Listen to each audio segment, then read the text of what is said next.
जय हिंद। हूँ छुं संजय शेहराना, टीम जागरूक। छोटाउदेपुर नगरपालिका द्वारा नवा शाक मार्केट में स्वदेशी मेळाનું કરાયું આયોજન। देशना प्रधानमंत्री श्री देशना समृद्ध वार्ता पर गर्व अनुभववा पर भार मूक्यो। आ दिशामां स्वदेशी वस्तुओनी खरीदी, तेना उत्पादकों, कला सर्जकों और नाना उद्योग साहसिकों ने प्रोत्साहन आपवाना हेतुथी माननीय वडाप्रधानश्रीए मेक इन इंडिया तेमज वन डिस्ट्रिक्ट वन प्रोडक्ट जेवी पहलने आगळ वधारी અને આત્મનિર્ભર ભારત તરફ એક કદમ વધાર્યું છે। વર્ષ 2047 માં વિકસિત ભારતની સંકલ્પનાને ચરિતાર્થ કરવા માટે સ્થાનિક સંસ્થાઓ અને રાજ્ય આગળ વધે તે માટે સમગ્ર રાજ્યમાં નગરપાલિકા કક્ષાએ તારીખ 8મી ફેબ્રુઆરી થી લઈને તારીખ 15મી ફેબ્રુઆરી સુધી સ્વદેશી મેળાનું આયોજન કરવા અંગે ભાર મૂકવામાં આવ્યો છે। આના અનુસંધાનમાં છોટાઉદેપુર નગરપાલિકા દ્વારા દેશના यशस्वी वडाप्रधान नरेंद्र मोदी ना वोकल फॉर लोकल ना मंत्र ने साकार करवाना हेतु थी अने स्थानिक उत्पादकों अने वेपारीओ ने मजबूती आपवाना सुआशय थी मध्य गुजरात वीज कंपनी छोटाउदेपुर कम्पाउंड में आवेला नवा शाक मार्केट में तारीख 7મી ફેબ્રુઆરી થી તારીખ 16મી ફેબ્રુઆરી 10 દિવસ સુધી સ્વદેશી મેળાનું એક સુંદર મજાનું આયોજન કરવામાં આવ્યું। છોટાઉદેપુર નગરપાલિકાના પ્રમુખ, ઉપપ્રમુખ, કારોબારી અધ્યક્ષ, ચીફ ઓફિસર તેમજ વિવિધ સમિતિના ચેરમેનોએ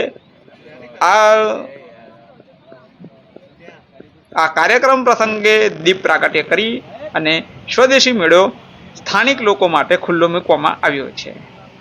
અહીંયા આવેલા મહાનુભાવોએ વિવિધ સ્ટોલની મુલાકાતો લીધી હતી અને આ પ્રસંગે છોટાઉદેપુર નગરના ચીફ ઓફિસર ભાઈક બરજોડ શું કહી રહ્યા છે સાંભળીશું એમના શબ્દોમાં। નમસ્કાર। आज रोज छोटाउदेपुर नगरपालिका द्वारा शहरी विकास और शहरी गृह निर्माण विभाग की सूचना मुजब स्वदेशी मेळाનું आयोजन કરવામાં આવ્યું છે। આ મેળામાં ઘર ઘર સ્વદેશી હર ઘર સ્વદેશી જે સરકારશ્રીનો મોટો છે એને ચરિતાર્થ કરવા માટે 10 દિવસ માટે મેળાનું આયોજન કરવામાં આવ્યું છે। આ મેળામાં છોટાઉદેપુર નગરપાલિકાની તેમજ ડીઆરડીએ સત્રમંડળે ભાગ લીધો છે।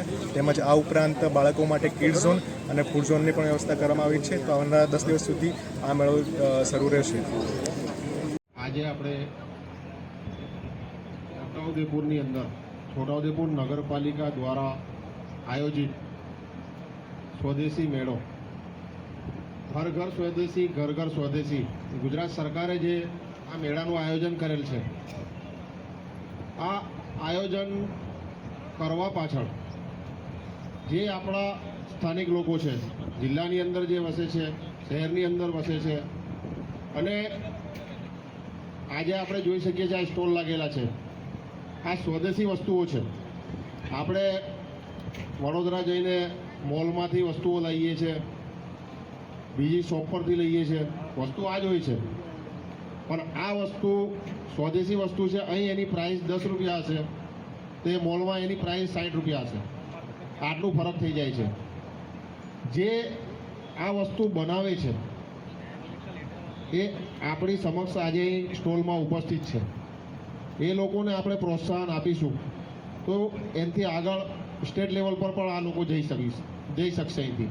એના માટે મારી તમામને અપીલ છે, સાહેબે કીધું હમણાં કે આપણે આપણા વોર્ડમાં જઈને એકલા સભ્યશ્રીઓ નહીં પણ નગરની અંદર નગરજનો જેટલા પણ અહીં ઉપસ્થિત છે એ બધા પોતાના ત્યાં જઈને આ સ્વદેશી મેળાનું પ્રચાર કરે, પ્રસાર કરે, જેથી કરીને આનો લાભ છોટાઉદેપુર નગર અને છોટાઉદેપુર જિલ્લાના તમામ લોકો લઈ શકે।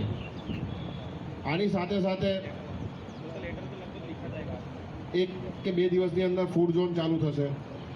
લોકો ફરવા બજારમાં જાય છે એની જગ્યાએ અહીં આવીને આ સ્વદેશી મેળાને જોઈ શકે, જેથી કરીને આગલા વર્ષની અંદર એનાથી સારામાં સારું આપણે કરી શકીશું। આ પ્રથમ છે, અવર્ગની નગરપાલિકા થઈ આપણી, એના પછી આ પ્રથમ સ્વદેશી મેળો આપણે કરી રહ્યા છીએ ને આને આપણે સક્સેસ બનાવવાની જવાબદારી આપણી છે, આપણા નગરજનોની છે। અને આજે જે આ મેળાની અંદર પધારેલ છે સૌનું છોટાઉદેપુર નગરપાલિકા વતી ખૂબ ખૂબ આભાર વ્યક્ત કરું છું।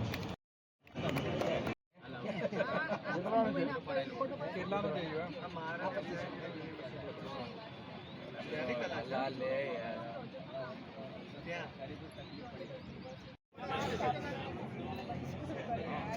છે. આ માત્ર 15 દિવસ.